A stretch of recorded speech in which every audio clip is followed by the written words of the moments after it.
Welcome to crypto world. మనతోటి crypto update చెప్పడానికి crypto educator Rajesh గారు ఉన్నారు. Hi sir. హాయ్ రవి గారు. సార్, ఈ వీక్లో క్రిప్టో అప్డేట్స్ ఏమున్నాయి? ముఖ్యంగా లాస్ట్ వీక్లో మనము USAAA కాయిన్ గురించి మాట్లాడినాం, అవునండి, USDS కాయిన్ గురించి మాట్లాడినాం. అవును, అది కూడా చాలా అప్డేట్స్ ఉన్నాయని చెప్తున్నారు. సరే, మన వాళ్ళకు ఎక్స్ప్లెయిన్ చేస్తారా?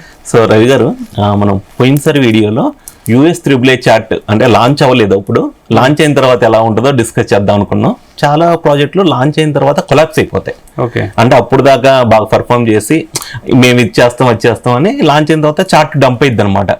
USAAA పర్ఫార్మెన్స్ ఎలా ఉందో ఒకసారి చూద్దామండి స్క్రీన్ మీద. ఓకే, అండ్ ఇది smart defy platform sir. Smart defy platform అంటే ఆర్టింగ్ చేసిన ప్లాట్ఫామ్ అనమాట. అంటే చాలా రగ్ఫుల్స్ ఉంటాయి క్రిప్టో మార్కెట్ లో. ఈ రగ్ఫుల్స్ అంటే కాయిన్ ఏదో చాలా వరకు ఎవరో లాంచ్ చేసేసి దాన్ని కొలాప్స్ చేయడం ఇవన్నీ ఉంటుంది. ఇదేంటంటే లిక్విడిటీ రిమూవ్ చేయలేరు అనమాట, ఎవరి కంట్రోల్లో అది ఉండదు అనమాట. సో స్మార్ట్ డిఫై యొక్క ప్రోటోకాల్ అడ్వాంటేజెస్ చాలా ఉన్నాయి.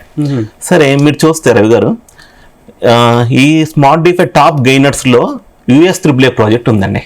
ఓకే, అంటే ఇప్పుడు 7.6% ఉంది కదండి. దాని మీనింగ్ ఏంటంటే 24 hours బ్యాక్ కన్నా ఇప్పటికి రేట్ పెరిగిందని దాని మీనింగ్. గ్రీన్ అయితే 7%. ఒకవేళ రెడ్ అనుకోండి, సెల్ చేయడం అంటే రేట్ తగ్గింది అనమాట. సో మీరు ఈ గ్రాఫ్ పర్ఫార్మెన్స్ చూస్తే లాంచ్ అయినప్పుడు మంచిగా బయ్యర్స్ వచ్చారండి, కొంతమంది పొజిషన్లు తీసుకున్నారు. ఇక్కడ మీరు ఈ క్యాండిల్స్ ఏంటంటే గ్రీన్ క్యాండిల్స్ వచ్చేసి ప్రైస్ ఇంపాక్ట్ అనమాట, అంటే బయింగ్ చేయడం. సెల్ అంటే ఇప్పుడు తక్కువ కొన్న వాళ్ళు అమ్ముకుంటారు కదా, ఈ విధంగా ఉంటుంది అనమాట. అయితే మీరు చూస్తే ఇలా ఎప్పుడైతే ఇలా క్యాండిల్స్ బయ్యింగ్ సెల్లింగ్ ఉంటే అప్పుడు కొంచెం ప్రాజెక్ట్ పర్వాలేదు. అంటే ఒకేసారి రెడ్ ఉందనుకోండి, ఇంకా కొనేవాళ్ళు లేరని. ఓకే, ఇంకా ఇక్కడ రెడ్, ఇప్పుడు గ్రీన్ ఉంది కదా సార్. గ్రీన్ అంటే ఏంటంటే బయ్యింగ్స్ అనమాట. సరే, ఎందుకు మరి ఈ ప్రాజెక్టుకి ఉన్న వాటిలో డిమాండ్ వస్తుందంటే, బిట్ కాయిన్ మైనింగ్ చేస్తే మనకి కాయిన్స్ వస్తాయి. బిట్ కాయిన్ మైనింగ్ అంటే పెద్ద పెద్ద కంప్యూటర్స్ పెట్టాలి. ఇప్పుడు టెక్నాలజీ బాగా అడ్వాన్స్ అయింది.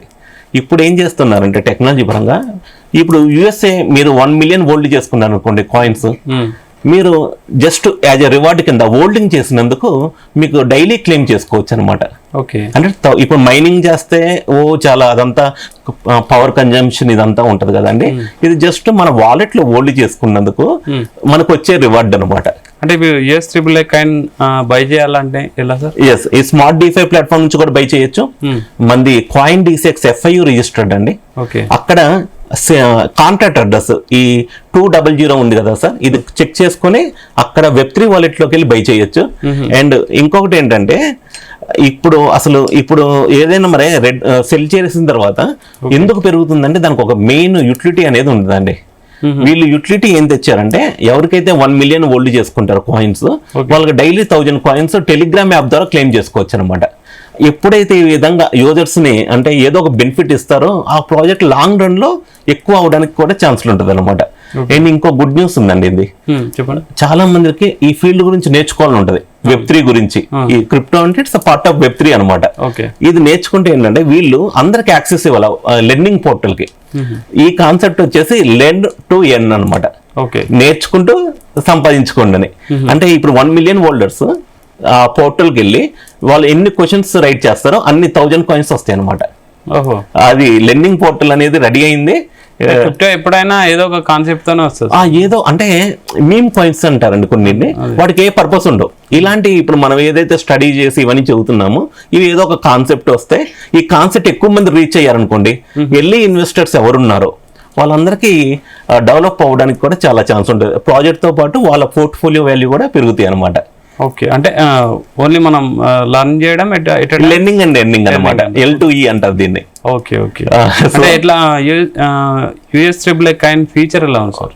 సార్, ఇది నిజం చెప్పాలంటే ఏ కాయిన్ డిస్కస్ చేసినా ప్రాఫిట్ అయినా లాస్ అయినా రెడీగా ఉండాలి. బట్ ఇది కమ్యూనిటీ పెరుగుతుంది ఇప్పుడిప్పుడే. ఇంకా కమ్యూనిటీ పెరిగితే మాత్రం వాళ్ళకి ఎలానో డైలీ రివార్డ్స్ వస్తున్నాయి కాబట్టి హోల్డ్ చేసుకున్నందుకు ఇంకా ఫ్యూచర్ వచ్చేసి నాకైతే చాలా పాజిటివ్గా ఉంది. మళ్ళీ దీన్ని ఒక 2 months తర్వాత మళ్ళీ డిస్కస్ చేద్దాం. ఈ చార్ట్ పడిపోయిందా, అసలు ఈ ప్రాజెక్ట్ ఇంకా ఏమన్నా ఓపు ఉందా, లేకపోతే ఇన్వెస్టర్స్ లాస్ అయ్యారా, ప్రాఫిట్ లో ఉన్నారనేది ఒక 1 to 2 months తర్వాత మళ్ళీ డిస్కస్ చేద్దాం. ఈ ప్రాజెక్ట్ గురించి. ఓకే, యుఎస్ ట్రిపుల్ అయితే మంచి ట్రెండింగ్ ఉందంట. ఎస్, చాలా మంది ఏంటంటే యుఎస్ఏ అంటే యుఎస్ఏ అమెరికా ప్రాజెక్ట్ ఏమనుకుంటారు, ఓకే, కానీ ఇది పేరు వచ్చేసి యునైటెడ్ స్మార్ట్ డిఫై అసెట్స్ అన్నమాట. ఒక మంచి కాన్సెప్ట్ తో వచ్చింది. వాళ్ళ వెబ్సైట్ ఉంది, ఇక్కడ వెబ్సైట్ అని క్లిక్ చేస్తే ఆ వెబ్సైట్ కి వెళ్ళొచ్చండి. వాళ్ళకి అసలు రివార్డ్స్ ఏంటి, లెండింగ్ పోర్టల్ ఏంటి, ఇవన్నీ కూడా స్టడీ చేసి తప్పకుండా ఇది 1 మిలియన్ మార్కెట్ క్యాప్ కన్నా తక్కువ ఉన్న ప్రాజెక్ట్ సార్. ఓకే, సో ఇలాంటి స్మాల్ క్యాప్ ప్రాజెక్ట్స్ అంటారు వీటిని. ఓకే, వాళ్ళు నచ్చితే పొజిషన్ తీసుకోవచ్చు, కానీ ఎవరి రీసెర్చ్ వాళ్ళే చేసుకోవాలి. ఓకే సార్, ఇప్పుడు యూజ్లెస్ కాయిన్ గురించి కూడా మాట్లాడినాం. అవునండి, ఎస్, అది కూడా మంచి అప్డేట్ ఉందని చెప్తున్నారు. సార్ యూజ్లెస్ అనేది క్రిప్టో అంటే యూజ్లెస్ అంటారు యాక్చువల్గా. ఓకే, ఆ పదం మీద ఆ కాయిన్ ని తీసుకొచ్చి ఇప్పుడు ఇది చూస్తే మీరు చూస్తే 9% పెరిగిందండి 7 days లో.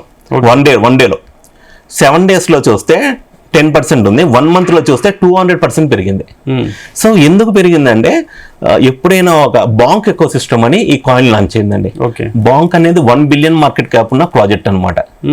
సో ఇప్పుడు పంప్.ఫండ్ అనేది చాలా ఫేమస్ క్రిప్టోలో, సొలానా ఎకో సిస్టమ్ మీద అది చాలా బాగా క్లిక్ అయింది. ఆ బాంక్.ఫండ్ అని కొత్తగా తీసుకొచ్చారు అనమాట, లెట్స్ బాంక్.ఫండ్ అని. సో అక్కడ ఎకో సిస్టమ్ లో లాంచ్ అయిందే యూజ్లెస్ కాయిన్ అనమాట. అయితే యూజ్లెస్ కాయిన్ లో మరి కొంచెం బాగానే పెరిగిందండి ఇది, మార్కెట్ క్యాప్ కూడా. ఫస్ట్ అది బై చేయడం ఎలా సార్? ఇది యూజ్లెస్ కాయిన్ ఏంటంటే అడ్వాంటేజ్, కూ కాయిన్ అని ఒకటి ఉంది సార్. ఇది ఇండియాలో FIU రిజిస్టర్డ్. ఎన్ఆర్ఐస్ మన ప్రోగ్రామ్ చూస్తున్నారు, వాళ్ళు ఏ విధంగా ఏ ఎక్స్చేంజ్ వాళ్ళకి అక్కడ legal, decentralised exchange, centralised exchange అక్కడ కొనుక్కోవచ్చు అండి. అండ్ యూజ్లెస్ కాయిన్ లో కొంచెం రేట్ పెరిగింది కాబట్టి ఎక్కువ పెట్టకూడదు, ఒక 5 to 10% ఆఫ్ ద అమౌంట్ అనమాట. ప్రాఫిట్ బుకింగ్ వెళ్తారు కొంతమంది, ప్రాఫిట్ బుకింగ్ వెళ్తారు. ఈ ఫండమెంటల్స్ అనేది చూసుకోవాలి. బట్ అల్టిమేట్ కొంచెం గ్రాఫ్ అయితే పాజిటివ్ సైన్ లో ఉందండి ఇది కూడా, యూజ్లెస్ కాయిన్ కూడా. ఓకే, అంటే ఫీచర్ కూడా బాగానే ఉంటుంది. యా, అంటే ఇప్పుడు ఎలా ఉండాలంటే సార్, ఇది మన యూజర్స్ కి ఒకవేళ $100 ఇన్వెస్ట్ చేయాలంటే $10 ఇన్వెస్ట్ చేయాలి. ఓకే, అంటే ఒకేసారి చేయకుండా ఏమైనా తగ్గింది అనుకోండి DCA చేసుకుంటే కొంచెం లాంగ్ టర్మ్ లో మరి ఇంత దూరం వచ్చిందంటే బాగానే ఉన్నట్లు అనమాట. చాలా మార్కెట్ క్యాప్ కూడా అప్రాక్సిమేట్ 250 మిలియన్ మార్కెట్ క్యాప్ అండి.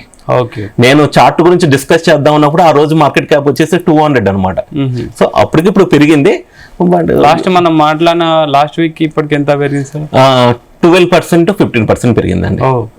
ఓకే, అండ్ ఏదైనా ఇప్పుడు మనం ఏది డిస్కస్ చేసుకున్నా ఆ లాస్ట్ వీడియోలు చూస్తే వాళ్ళ యూజర్స్ కూడా క్లియర్ గా అండర్స్టాండ్ అవుతారు అనమాట ఎంత రేట్ పెరిగినాయి అనేది. అయితే మనం చెప్పింది ప్రతిదీ పెరగాలనే లేదు, ప్రాఫిట్లు ఎక్కువ మందికి తీసుకుంటే తగ్గిపోయింది. ఇది కూడా గుర్తుంచుకోవాలి మన యూజర్స్.